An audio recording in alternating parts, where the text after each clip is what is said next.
बच्चों को आजकल मैं देखता हूँ, हमने बात की स्मार्टफोन्स पे बड़े उलझे रहते हैं, लेकिन एक सवाल इसमें आता है कि आपके नज़र में, क्योंकि आप साइकोलॉजिकली भी चीज़ों को देखते हैं बच्चों पे और वो पढ़ते भी हैं काफ़ी, किस उम्र में बच्चों को स्मार्टफोन देना चाहिए? मेरे से पूछोगे तो 18 साल से कम उम्र के बच्चों के पास नहीं होना चाहिए।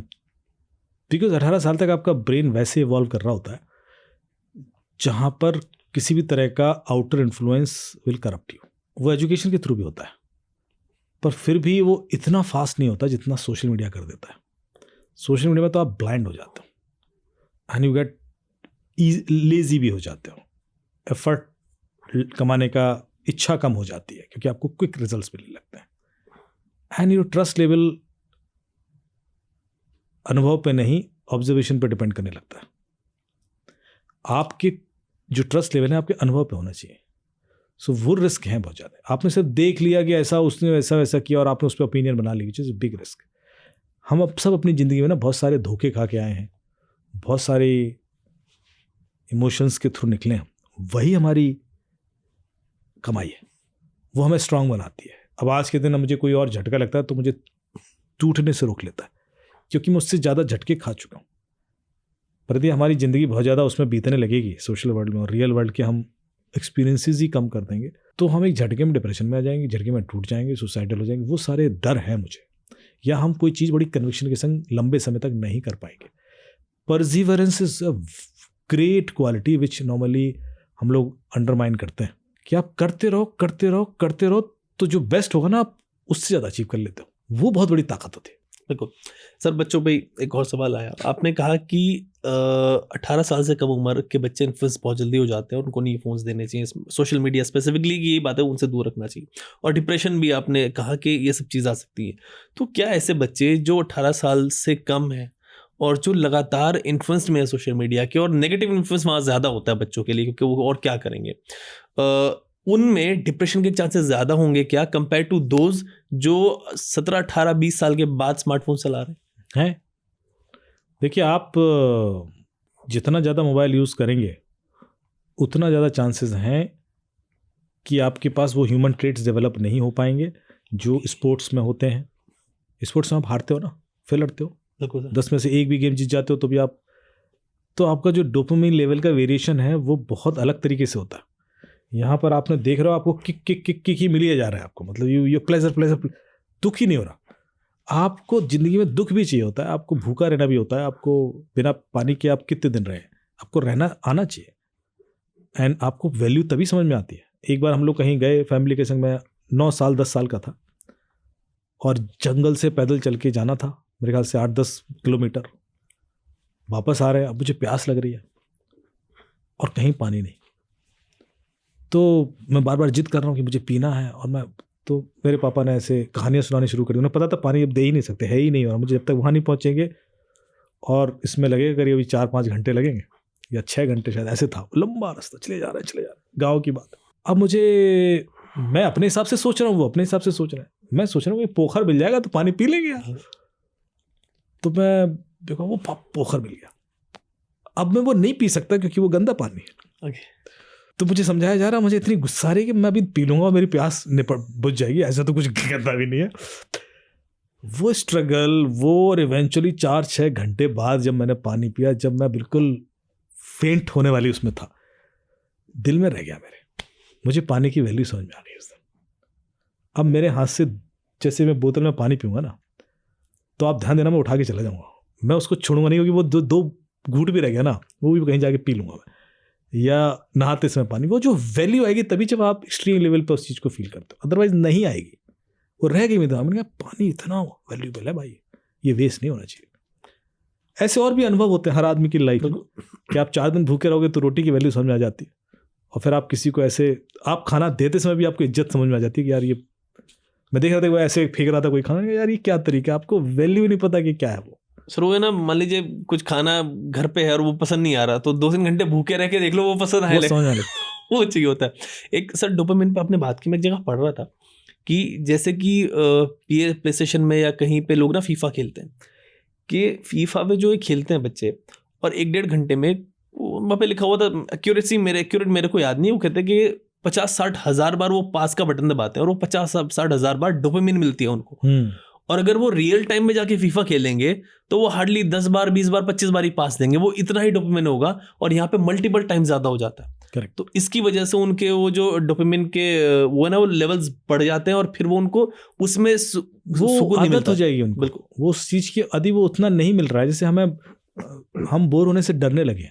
हम लोग जब छोटे थे तो हम बोर होते थे, कुछ करने को नहीं है, क्या बोर हो रहे हैं, पर हमें ऐसा कोई फर्क नहीं पड़ता था। मतलब ठीक है, नहीं है, ऐसा भी होना चाहिए कि नहीं है कुछ करने को, पर एंजाइटी नहीं होती थी, परेशानी नहीं होती थी, कंप्लेन नहीं होता था, क्योंकि बोर होना भी एक जीवन का अंग था।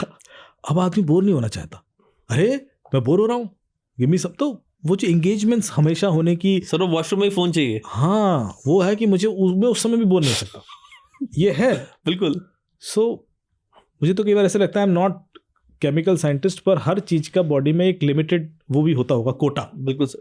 यदि आपका डोपामिन खत्म ही हो जाएगा 25-30 साल में, तो फिर आगे कहाँ से खुशी आएगी? बिल्कुल, क्योंकि वो मिलेगी नहीं आपको, जनरेट ही नहीं होगा और मुश्किल हो जाएगा जनरेट होना।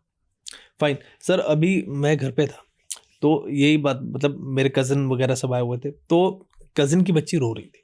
तो हुआ क्या, वो जो कज़न की वाइफ थी तो वो कज़न से थोड़ी सी बहस कर रही है कि इसको सामान दिलवा दो ना, वो आप जो ये कह रही है। तो वो बोले कि यार देखो मैं नहीं दिलवाऊंगा इसको, मैं दिलवा सकता हूँ अभी, उसको एक्चुअली में साइकिल चाहिए थी वो बाहर घूमने के लिए, क्योंकि उसके भाई के पास, उसके कज़न के पास थी वो साइकिल। उसने बोला उनको कि भाई मैं ये नहीं दिलवा सकता क्योंकि मुझे नहीं दिलवाना है अभी राइट नाउ, एकदम से अचानक से उसको ये काम नहीं करना है। वो बोल रही थी उनको कि भाई आपके साथ जब ऐसा होता था बचपन में, हमने तो सुना है कि आपके पापा हर चीज़ एक क्लिक ऑफ द बटन पे दिलवा दे रहे, आपने कहा बटन पे नहीं, मतलब आपने कहा वो ले आते रहे। तो वो एग्जांपल दे रहा था कि देखो वो टाइम और था, अभी टाइम में अगर मैं ये दिलवा दूंगा तो ये आदत पड़ जाएगी और कहते ही चीज़ दिलवाना ये बड़ा नुकसान हो जाएगा। डोपामिन सेंटर्स इतने तरीके से डोपामिन नहीं चाहिए बच्चों को, मतलब ये भी मुझे सही एग्जांपल लगा कि यार इतना भी ध्यान दे रहे हैं लोग। हाँ कर रहे हैं लोग ओवर प्रोटेक्टिव भी हो गए, ओवर उनको और वो कई बार पता नहीं पड़ता कि अपने बच्चों को कितना बड़ा नुकसान पहुंचा रहे हैं। यदि बच्चे की ज़िंदगी से स्ट्रगल आप छीन लोगे ना, हर इंसान की ज़िंदगी में सबसे बड़ी चीज़ उसकी स्ट्रगल है, जिसको लेकर आप जब 50 साल के हो जाते हैं तो आपको वही चीज़ें याद रहती हैं जिसमें आपने स्ट्रगल की थी। जो स्ट्रगल नहीं की तो याद भी नहीं होगा, किसी को सुनाओगे भी नहीं। आप कल के दिन अपनी आत्मकथा लिखने बैठोगे तो वो चीज़ें तो याद ही नहीं, पार्टी कर रहे थे, फिर क्या हुआ, फिर जो हुए, हाँ ही हुई, फोटो खींचे चले गए, वो याद तो नहीं रहेंगी। बिल्कुल याद रहे यार उधर गए, जैसे मैंने आपको कहानी सुनाई कि मैं यार 8 घंटे पानी नहीं मिला या 6 घंटे पानी मिला, ये याद रहता है क्योंकि स्ट्रगल, या हमने कुछ ऐसा किया कि कुछ चैलेंज ओवरकम किया। तो ये होना चाहिए लाइफ, यही मेमोरीज। आप सर फिर आप इसमें क्या बताएंगे कि मतलब अगर आपसे इसी पे बात करूं थोड़ा, कि बच्चों को इस स्ट्रगल के लिए जो दिक्कतें आगे आने वाली हैं, साइकोलॉजिकल प्रॉब्लम्स, डिप्रेशन, ये सारी चीज़ें, इसके लिए कैसे ट्रेन करें? मेरे ख्याल से बच्चों से ज़्यादा पेरेंट्स को ट्रेन करने की ज़रूरत है इस समय, क्योंकि उनको ये समझ, उनका कन्विक्शन होना ज़रूरी है कि ये चीज़ क्यों ज़रूरी है। यदि उनको हो गया है, समझ में आ गया, तो बच्चे को अपने हिसाब से टेक केयर कर लेंगे। हम लोग कई बार पीयर प्रेशर में भी होते हैं। होता क्या है कि समाज में हर आदमी उतना दूरदर्शी नहीं है, उतना एनालिटिक नहीं है, और मुझे ये कहने में कोई गुरेज नहीं है कि हम एवरेज माइंडसेट को फॉलो कर रहे होते हैं। कोई इतना बैठ के एनालिसिस नहीं करता बच्चों के बारे में, ठीक है हाँ हाँ ही करके उड़ा दिया, फिर भुगतते भी है, यार ऐसा क्यों हो रहा है मेरे साथ, मेरी बच्चा मेरी बात ही नहीं सुन रहा, वो मेरे अगेंस्ट हो गया। सब स्ट्रगल कर रहे हैं। मेरे पास से जो भी 50 साल से ऊपर आ रहा है, वो most of those parents are complaining about this. तो मैंने कहा आपने, क्योंकि आपने उसकी ज़िंदगी से 2 चीज़ें छीन ली थी। पहला स्ट्रगल, आपने सब कुछ दे दिया उसको, तो वो आपकी वैल्यू ख़त्म कर देगा। Second, sense of accomplishment. जब कोई चीज़ आप एफर्ट लगा के अचीव आती है, तो आप उसको रिटेन करते हो, रखते हो कि यार ये चीज़ मैंने अचीव किया, चाहे वो 10 रुपये हो चाहे 5 रुपये हो। ये 2 चीज़ें जरूर होनी चाहिए हर किसी की लाइफ में। चाहे आप छोटी छोटी चीज़ें सिखाते, जैसे हम बच्चों को सिखाते हैं, तो उसको टारगेट देता है कि तुम ये अचीव कर लोगे ना तो तुम्हें ये मिल जाएगा, या तुम इतने दिन ऐसा करोगे तो तुम्हें मिल जाएगा, या तुम ऐसा करोगे तो तुम्हें हम आधे घंटे के लिए मोबाइल फ़ोन दे देंगे। पर उसने मांगा और दे दिया तो गलत है। यदि आप धीरे धीरे उसको रेगुलेट भी कर दें, हम पूरी तरीके से नहीं कर सकते, हम सबके समाज, हम इसी समाज में रह रहे हैं और वो पीयर प्रेशर बच्चे के ऊपर रहता ही है, लेकिन आपका वे ऑफ हैंडलिंग अलग हो जाए, तो भी हम काफ़ी हद तक इम्प्रूव कर सकते हैं। सर, ये क्या स्कूलिंग सिस्टम भी इसमें मतलब बच्चों के साथ बड़ा नुकसान कर रहा है यहाँ पे? क्योंकि ऐसी भी थॉट भी आती है कि ये जो नंबर सिस्टम है कि बचपन से ही आपको फर्स्ट आना है, ये सब चीज़ करनी है, ये मतलब ये भी उनकी psychology. Seriously I am against this. मुझे समझ नहीं आता कि हमें फर्स्ट आना ही क्यों है। मैं अपनी ज़िंदगी में हमेशा फर्स्ट आता हूँ, सो व्हाट, यदि वो कर भी लिया मैं। या मैं आपको भी एग्जाम्पल दूँ कि मैं एक थोड़ा लोग अगेंस्ट भी बोलेंगे इसके, लेकिन अभी एक चैम्पियनशिप हुई, स्टेट चैम्पियनशिप में गया, तो बहुत पेरेंट्स बच्चों से ज़्यादा पैशनेट होते हैं कि मेरा मेडल लेके आएगा, मेडल लेके आएगा, और जब वो नहीं लाएगा तो उनके शोल्डर डाउन, ये सब चीज़ें, उनकी बॉडी लैंग्वेज, बच्चे के प्रति बिहेवियर, सब कुछ बड़ा, बस बच्चे को लग जाएगा कि यार ये ऐसा हो गया। और फिर वो डिस्कशन भी करेंगे। एक तो है कि बिहेवियर हो गया, दूसरा ओपनली डिस्कशन भी करेंगे कि यार वो ऐसा था, रह गया, वो ऐसा था, वो इतना अच्छा कर रहा है, तो वो और प्रेशर क्रिएट करता है। तो मैं नॉर्मली रिएक्ट नहीं करता, बट ऐसे टेबल पर खाते समय जब ये डिस्कशन बच्चे भी बैठे हुए और वो भी इस लेवल तक गया, तो फिर मैंने इंटरप्ट किया। मैंने कहा मान लीजिए ये तो स्टेट ही चैंपियनशिप है ना, वो ले भी आता, सो व्हाट, मेडल ले आता, नहीं तो उसका कैरियर ऐसा हो जाता, फिर वो नेशनल में लेके आता। मैंने कहा चलो नेशनल में भी ले आता, सो व्हाट, अरे तो फिर वो ओलंपिक में लेके आता। मैंने कहा मुझे 4 ओलंपियन के नाम बता दो जो मेडल लेके आए।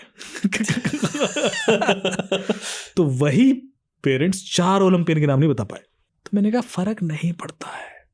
आपको पता है भारत में कितने लोगों ने लिए मेडल? जो मीडिया ने दिखा दिया आपको उनके पता है। आप यदि सब कुछ अपनी लाइफ में अचीव भी करोगे, तब भी जो वो सोसाइटल पैरामीटर ऑफ सक्सेस हैं उसके हिसाब से कुछ रह ही जाएगा। तो ज़रूरत वो किसी और को प्रूव करने की है ही नहीं। If as long as you are happy doing that, it is good. फिर जीत हार से फर्क नहीं पड़ता है। मैंने कहा जीत हार टेम्परेरी है। आपने सही कहा कि वो पेरेंट्स, आप कुछ भी सोच लिए आगे, क्योंकि वहाँ उसी जिस दिन वो बच्चे को वो गेम में घुसाता है ना, उस दिन उसके दिमाग में सीधा ओलंपिक होता है। तो प्रेशर देख रहे हो कितना ज़्यादा है। यह वो होता है, आप जर्नी को एंजॉय करना बंद कर देते हो, जबकि हर दिन एक एंजॉयमेंट है। नहीं ठीक है, मैं ये भी नहीं कह रहा कि हम गेम्स का तो पार्टी जीत हार है, तो यदि हम जीतने की इच्छा से नहीं जाएंगे तो फिर क्या हारने की इच्छा से जाएंगे? ऐसा भी नहीं है। लेकिन उसका प्रेशर ऐसा नहीं होना चाहिए कि आपकी लाइफ इंपैक्ट कर जाए। You should do it as a witness, you should do it as a, जैसे भगवत गीता में कोट करता हूं कि आप नहीं कर रहे हो, अमित कर रहा है। जैसे ये भाव आ जाता है तो मेरे अंदर एक तो अहम नहीं आएगा, ईगो, क्योंकि मैं तो कर ही नहीं रहा।